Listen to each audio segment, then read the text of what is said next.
Teka, Alicia comments, dahan-dahan lang naman sa inyong bunganga. Niwala ka nga sa kalingkingan ni Ruben Padilla eh. No, makapagsalita ka, akala mo kung ano ang narating mo sa buhay. Ha? Bakit ano bang narating mo sa buhay? Niwala ka nga dito sa kalingkingan ni Ruben Padilla eh. O si Ruben Padilla nasa Senado, o ikaw nasa bahay ka lang. Nagbunganga na wala namang laman ng utak mo. Puro ka fake news. Ha? Bago ka magdadadal dyan, siguraduhin mo munang meron kang narating sa buhay. Oo, sa kanto-kanto ka nga lang nakarating eh. Si Ruben Padilla, ang dami nang naikot, buong Pilipinas naikot na. Ikaw girl, saan ka nakarating? Ha? Sa palengke. Bahay to palengke ka lang. Ha? Dahan-dahan lang sa pagtirada. Dahan-dahan lang sa mga personal attack. Ha? Wala, tsaka na pag meron kang marating, ha? Bago ka magdadaldal. Ang kapal naman ng mukha mo, Alicia, fake news. Oh, yun lang. So ngayon nga po mga minamahal, nagba-viral yung usapin sa Facebook pati sa TikTok na kung ito nga bang si Ruben Padilla ay meron daw pong iniindang sakit. Kasi kung makikita niyo yung kanyang pagmumukha, oh, gumagano na siya. Tapos mahilig na din siyang gumanon. Yung mannerism mga minamahal ng pares kay former President Duterte na gumaganon. Eh si Digong naman kasi, given naman talagang gumaganon siya kasi naglalak yung jaw niya. Gawa nga po ng nasagasaan, na aksidente daw po itong si former President Duterte nung kabataan niya at ginagamot daw siya mga minamahal. Eh alam niyo naman yung isa sa gamot ni former President Duterte ay yung fentanyl. So ginagamitan ng fentanyl itong si Digong. So yung naging epekto ng fentanyl ay naglalak po yung kanyang jaw. At aminado naman si Digong na gumagamit naman talaga siya ng fentanyl. Ngayon, si Ruben Padilla mga minamahal, ganoon na din po yung kanyang mannerism. So, ang dami pong nagtatanong, ang dami pong mga TikTokerist, mga famous vlogger, mga famous influencer, na kung ito bang si Ruben Padilla ay meron pong sakit. Pero sa akin mga minamahal, ang nakikita ko lang talagang sakit ni Ruben Padilla, sakit sa pag-iisip, sakit sa utak. Kasi biruin nyo ito mayroon akong ipaparinig na komento ni Ruben Padilla dito.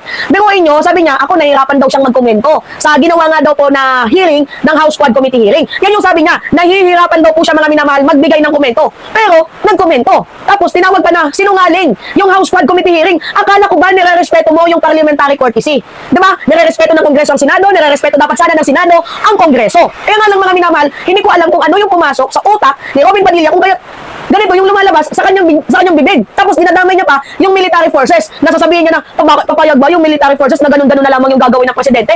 Bobo ka ba, Robin? Yung presidente yung may control sa lahat ng bagay. Kung ano yung pinag-uutos ng presidente, yun ang susundin ng military. Kasi siya yung presidente, siya yung chief ng militar. Di ba, hindi mo pwedeng sabihin na, bakit papayag ba yung military forces natin na ganyan-ganyan yung presidente natin, nagdudroga, yung mga ganun-ganun. Robin, hindi mo ba naiintindihan yung sinasabi mo? Si former President Duterte noon ay presidente. Siya yung may control sa lahat. Kagaya sa war on drugs, nagpatupad ng war on drugs, sinunod lamang po ng mga kapulisan yung inuutos ni former President Duterte. Kaya, Robin, pag-isipan mo yung bawat lumalabas sa bibig mo. Kasi ngayon, bukod sa napapansin nila na mukhang may sakit ka na talaga, yung utak mo, mayroon talagang sakit. Tapos sa pagkakamalan ka pa, na mayroon sakit sa physical. Kaya nga tingnan nyo mga minamahal itsura ni Robin Padilla, oh. Tingnan nyo yung kanyang itsura. Kita nyo yan? Panoorin natin itong video ni Robin Padilla mga minamahal. Video niya na, ewan ko, may sakit po sa pag-iisip eh. Panoodin natin. Masyado pong mahirap magkomento dyan kasi una, ang posisyon po ng PDP dyan, kung mababasa nyo po yung aming, naglabas po kami ng statement kanina. Naglabas kami ng statement na umaga yata, na sinasabi namin na, sinasabi po doon ng aming pamunuan na hindi po kami sang-ayon sa ginawa ng Quadcom. Pero syempre, ako po bilang isang mambabatas din, kung ano man po yung gusto nilang hakbangin, di gawin po nila. Opo, yun ang gusto nila. Pero kami po sa PDP, sinasabi namin na isang malaki itong kasinungalingan. Hindi namin matatanggap ng aming chairman na si dating Pangulong Rodrigo Roa Duterte ay mai-involve sa ganitong kaso na sinasabi nila. Nakasama pa si Senator Bato at Senator Go. Dahil siguro naman po hindi naman po siguro papayag ang Armed Forces of the Philippines ng ating pong naging Pangulo ng panahon na yun ay involved sa ano naman. Do you think political persecution? Oh, yes ma'am. Alright. Kita ninyo, isa daw pong malaking kasinungalingan yung ginawa ng House Squad Committee hearing. Paano naging malaking kasinungalingan yung na-reveal yung katotohanan? Paano naging malaking kasinungalingan na yung mga injustices nung panahon ng dating administrasyon ay nakita? Yung ginawang pambababoy sa bansang Pilipinas, nakita. Diba? Yung connection sa illegal na pogo, connection sa war on drugs, yung pagpapaikot ng pera, kung paano naging kriminal yung mga pulis, nakita. Diba? Tapos sasabihin mo, malaking kasinungalingan? Come on, Robin Padilla. We all know na ikaw ay isang atakdog lamang ni former President Duterte. Alam niyo, ito yung nakakapagtaka. Unang-una, senador ka. Dapat inuuna mo yung interest ng mamamayang Pilipino. People's interest. Kasi binoto ka ng mamamayang Pilipino para paglingkuran yung kapwa mo Pilipino. Hindi ka naman ata inilagay ng mamamayang Pilipino sa posisyon yan, bilang senador para ipagtanggol mo itong si Digong or kahit na sino pang kakampi ninyo. Ang mali ay mali. Ang hindi nyo lang siguro matanggap, yung mga kongresista na noon ay kakampi ninyo ay tumitirada sa inyo ngayon kasi hindi naman po pwedeng itolerate ng mga kongresistang yan ang pagkakamaling ginawa ng dating administrasyon. Oo, magkaibigan sila noon. Sinuportahan nila yung war on drugs kasi binudol ninyo. Malaking pangbubudol ang ginawa ninyo. Sa madaling sabi, malaking budol ang war on drugs ninyo. Nagagalit kayo kasi yung mga kongresistang kakampi noon ni former President Duterte, umiiwas sa kanya na ngayon. Kasi hindi po kayang sikmurahin ng mga kongresista na itolerate ang pagkakamali ng dating administrasyon. Ang gusto kasi nilang mangyari, oy, sumuporta ka sa war on drugs noon, dapat hanggang ngayon supporters ka pa din. Hindi pwede yung ganun. Noon may binabulag yung iilang kongresista.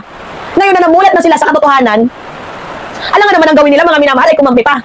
Eh, kitang-kita na nga yung pagkakamali. Kitang-kita na nga yung bunging batas. Di ba? Na ginawa noon ni former President Duterte. Hindi po pwede yung ganun. Di ba? Tapos sasabihin mo, Robin, na hindi naman nata makakapayag yung military forces na ganun-ganun lang. Paano sila papayag? Paano nila kukontrolin ng presidente na in the first place, ang presidente ang kumukontrol sa kanila? Ano yung magiging lakas ng military forces na yan? Presidente yung makapangyarihan sa lahat. Siya yung chief of command. Siya yung nag-uutos. Di ba nakakaloka to? Kaya sabi nga mga minamahal, by the way, lumipat na tayo dito sa usapin. May sakit nga ba si Robin Padilla? Kasi napapansin nyo, gumaganon siya. Para sa akin mga minamahal, siguro epekto na din to ng, we do not know if he is using illegal drugs so that ganyan yung kanyang pagmumuka. Diba? We do not know, hindi natin alam. Pero tingnan nyo gumaganon siya eh. Naglalak ba yung jaw ni Robin Padilla? Gumagamit ka ba, Robin? Kaya ganun na din yung mannerism mo? Kasi itong si Digong, yung fentanyl drugs yun.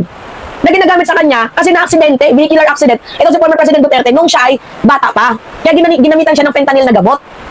Pwede na lang kay Robin Padilla kung gumagamit talaga siyang literal. Diba?